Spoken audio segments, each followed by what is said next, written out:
Start. And first up, we have Regan from Auckland. It can only get better, surely, after all this. I know, Tegan. Dear. It's like Tegan chicken, but with an end. It's an easy way to remember it. I'm not sure I can answer that satisfactorily. Anyway, I have got some notes, so we'll end up edging this way because I can't really see very well. Tell me something about your Irish connection, Tegan.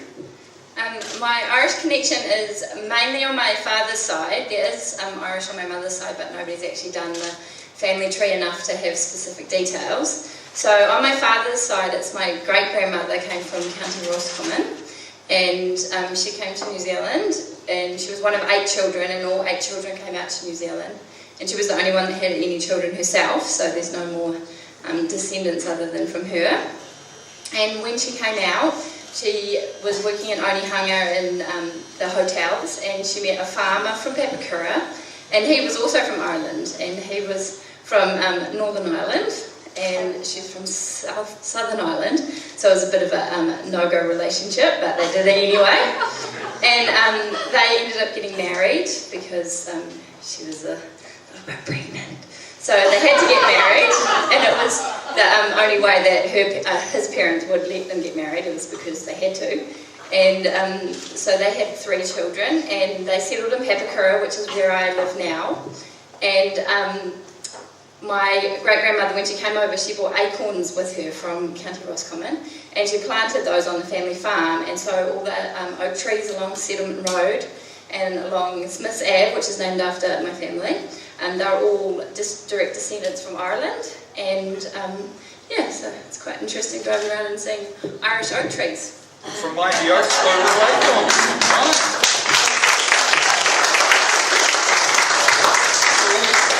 All the oak trees are your fault. Only the ones in Papakura. Right. My notes. So, no, it's all right. Oh, no, I'm okay. You say in the biography that you've been on stage in pageants since you were 14. What's going on there? When I was at high school, my brother's teacher ran the local beauty pageant, which he called a personal development pageant, which I think is a much better name for them because they're more than just a beauty pageant, although most people don't really know that. And so I entered because he asked me to enter it, and I gained a lot from doing that pageant. I got confidence, I got self-esteem, I got deportment and grooming, I learned how to do makeup, and I learned how to dress for my own age and for my own figure. And I made a lot of friends, and I just had so much fun. And so from doing that first pageant when I was 14, I've continued to do them. And I've entered Miss New Zealand a couple of times, and I entered Miss World New Zealand, because there's more than one Miss New Zealand. One goes to Miss World, one goes to Miss Universe, one goes to Miss Earth, so there's actually 3 of them. And so I entered Miss World New Zealand in 2008, and from there I was selected to go to China. So I went to China to represent New Zealand at a brand new pageant called Miss Leisure World. So that was quite a great experience, being able to see China and meet 85 other contestants from all around the world.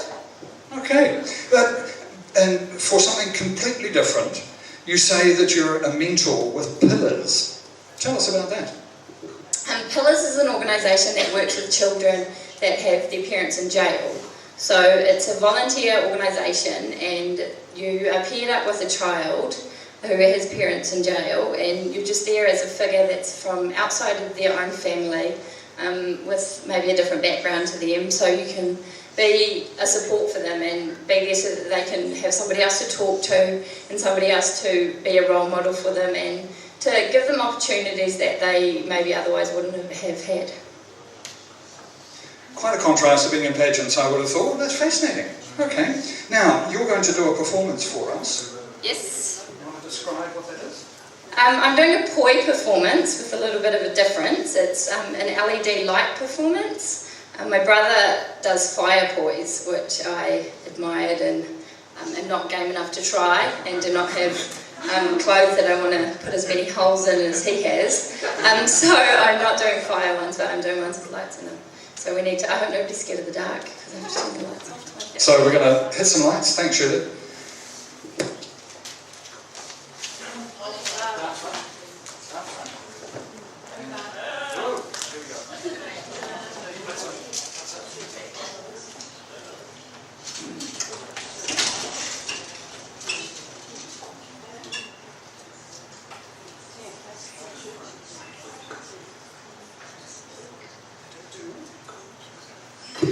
Do we have any epileptics in the house?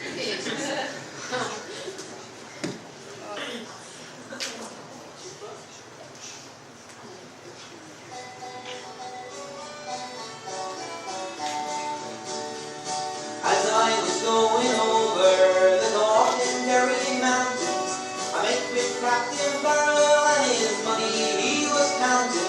I first produced me distill, and then produced me rapier. Sing stand and deliver, for you are an old deceiver. Wish from a ring for a duranga. Whack for the daddy-o, whack for the daddy-o, there's whiskey in the jar. He counted out his money, it made a pretty penny. I put it in my pocket, and I gave it to me Jenny. She sighed and she swore that she never would deceive me.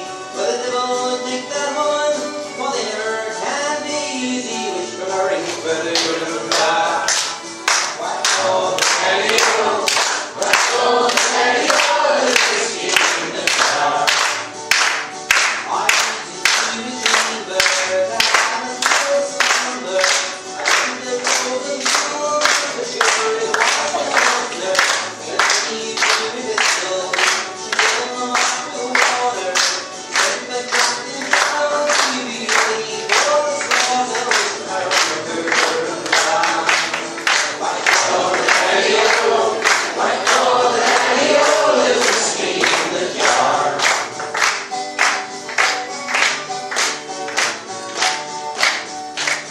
Was early in the morning, as I rode up to travel, off was a band of footmen, like white Captain Barrel.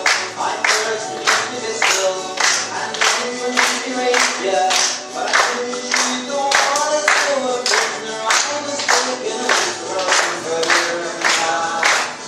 Whack for the daddy-o, whack for the daddy-o, there's whiskey in the jar. And if anyone can aid me, give me cover in the army. I could learn his station, walk or in party. And if they come and join me, we go rolling in your plane. On the day you treat me fairer than the dawn is morning rain. Wish from a ring for the duranga. Whack for the daddy-o, whack for the daddy-o, there's whiskey in the jar.